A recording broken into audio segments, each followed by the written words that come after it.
Hey guys, the three of us have played 3 hours apiece of Assassin's Creed Valhalla. It's very exciting. Assassin's Creed is back. What we're going to do in this video is run down on what we thought of the setting, what has changed, and what's interesting about the combat. The skills have been revamped, how they're doing all those things. There's a lot to cover off on, so without further ado, what do you guys think about Assassin's Creed entering the world of Vikings? How did you find it? The world of Vikings is a lot like the world of ancient Greece, I must say. It's sort of striking how familiar it instantly feels, like Odyssey, when you first jump into it, just in a different setting.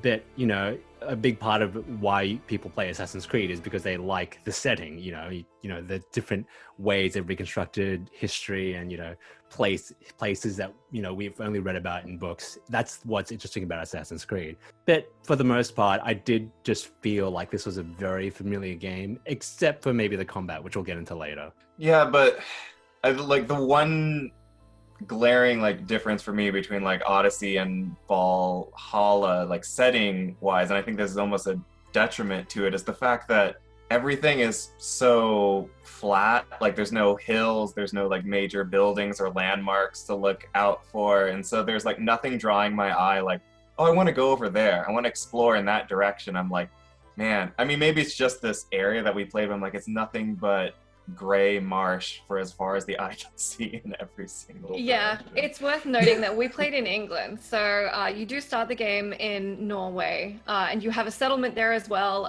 which is another one of the new mechanics they're working through, where you sort of build up a home base.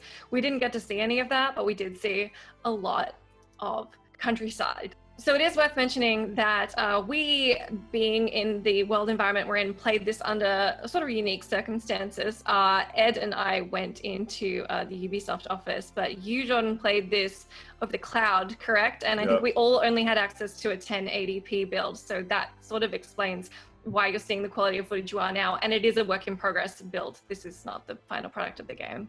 And I gotta say, playing a 1080p game on a 4K TV just blown up is not the best way to play games. It's not flattering, but it's not very flattering. It's not flattering, but it's we're not 100% sure how it's going to actually end up looking. But yeah, just so you know what you're looking at for gameplay.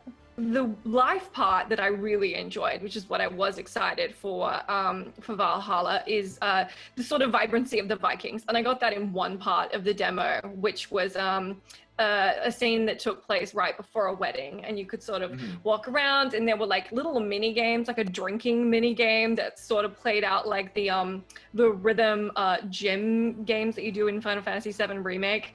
That was really fun. That felt very trying to inject the world of Assassin's Creed with something new that could be quintessentially Viking without being super depressing, which is what I was sort of worried this game was tending towards. Although we did talk a little bit about this, and they've been pretty serious about saying that the historical accuracy is front of mind. So obviously Odyssey was so much about the mythical and gods and crazy creatures and stuff. And everything we were told in the preamble to playing this was that that was going to be way less of a focus.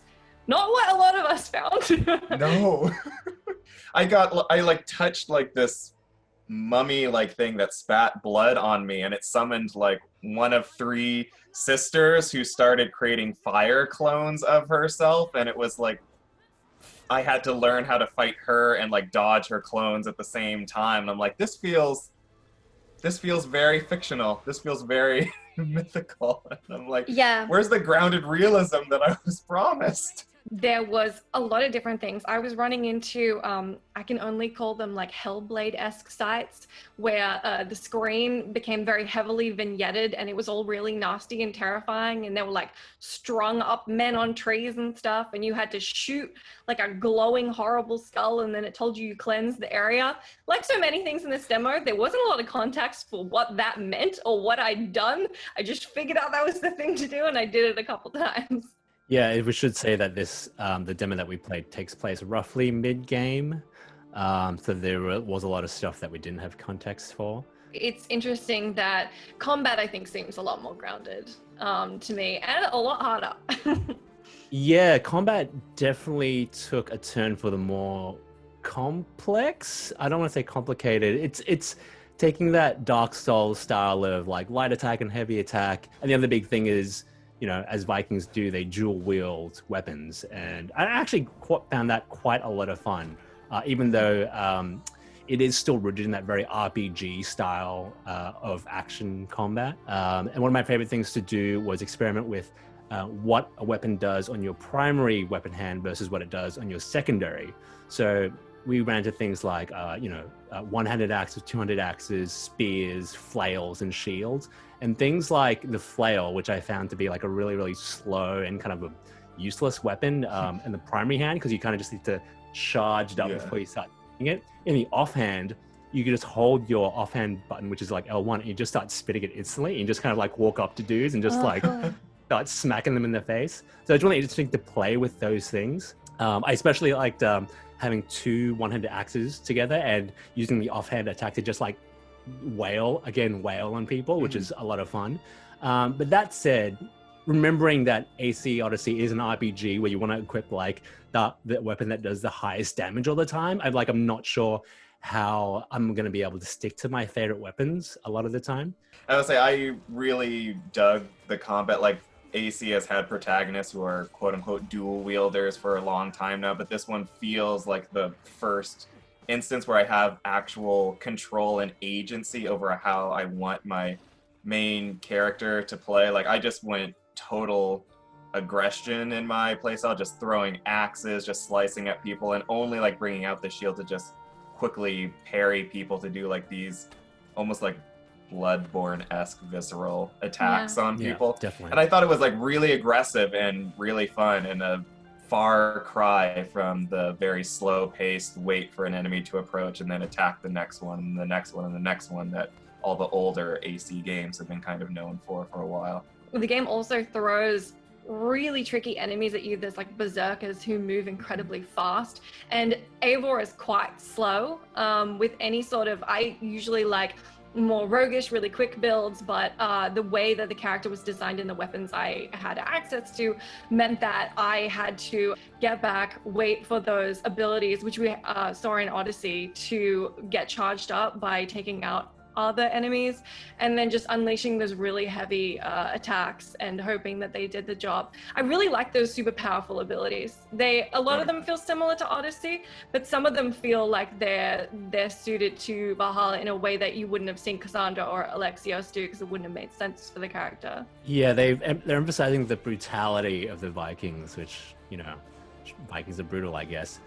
So there are a lot of like flashy finishes. I mean, the whole parry thing when you parry or like just heavy attack a dude to get their stagger down, to go in for a finisher or to like unleash one of your special abilities is kind of like a big part of the flow. It's just you want to finish people off like in a really spectacular way. We had like a stomp ability where you click R3. If you down an enemy, you just like jump up and like crush their skull with your foot or whatever. And even the bow and arrows, they had a finisher ability. So if you staggered a dude, you could shoot him in the head, and it would look flashy. The skill upgrade system is quite different to how it was in Odyssey. In Odyssey, it was a lot more straightforward and streamlined. You just picked abilities. This is more of a branching Path of Exile style web, which upon first look is quite overwhelming. What did you guys think of that? On first look, it looks simple because it just has all the abilities in a constellation, and then you zoom in. And you're like, oh my god, you have to unlock like this point, then this point, then this point, and then I'll circle back around to like unlock this ability, and I'm like, I'm gonna have to level up like 5 times just to unlock another ability. Yeah, so there are like major star points, which are like the primary abilities, like advanced assassination or like, you know, double assassination or whatever. But you zoom in and the tiny little stars are just like +5 to melee damage and like +5 to defense and all that kind of shit. But yeah, there were like 3 branches, I want to say. There was like Raven, Bear, and Wolf. And Raven basically dealt with like assassination style techniques or like dodgy, sneaky techniques. One that I saw was advanced assassination, so you can, you know, insta-kill a high-level enemy. The Bear one was like more of the brutality style finishes, like doing extra damage, like the stomp and adrenaline. And the Wolf is mainly to do with bow abilities, I want to say. I would say, and all of the abilities were just so at least as far as I could tell, like very open combat focused, and like sort of like Odyssey, there's no actual towns that you're visiting. And so they've like said before that there will be like social stealth elements, and I'm not quite sure how that's going to come into play. I'm like, there's not an actual crowd like large enough for me to Yeah. blend into, and it seems like most of the combat is very like in your face. The only like stealth moments were like, oh, I'm going to engage this fort, I'm going to try to like snipe a few people and assassinate a few people, but then I'm going to get noticed and I'm going to finish just fighting everyone. We did only see like a little part of the map. There are a ton of things that are different. You have a longboat now. It's kind of hard to use. I don't know. It is a little hard. Thank God for auto drive. Yeah, and thank God that you can actually summon it from anywhere. My biggest qualm with Odyssey was I always had to go to a port to like summon my ship to me. I'm like, oh, now I just go on the quick wheel and just like come to me. Another new activity that they've introduced is something called raids, which kind of like Assault is all about going into a town and like killing a bunch of dudes, but also looting them for resources and wealth for your Viking clan, I guess. I guess the big differentiating factor here is that to do a raid, you actually need to like get your longboat along and like bring your crew to a raid so they can help you, even though you're like a one-person killing machine. Aside from killing dudes in an area, you need to sort of search certain buildings, find keys to other buildings in order to find more of the treasure chests and get more wealth. Oh, were either of you surprised to see that essentially Assassin's Creed 2's medicine system was essentially back, where you could heal in the middle of a fight? Like, it's been gone from Assassin's Creed for so long. They essentially brought back, it's like, oh, now you have to heal yourself both inside and outside of combat. It's just another one of those like things that seems to be moving it towards a more accessible style of Dark Souls combat. They're taking Assassin's Creed and like open world games are just those kind of games that kind of suck in a lot of good ideas from other places to just have everything in one package. These are the kind of games that, the one or two games people buy a year, and so you kind of want a bit of everything.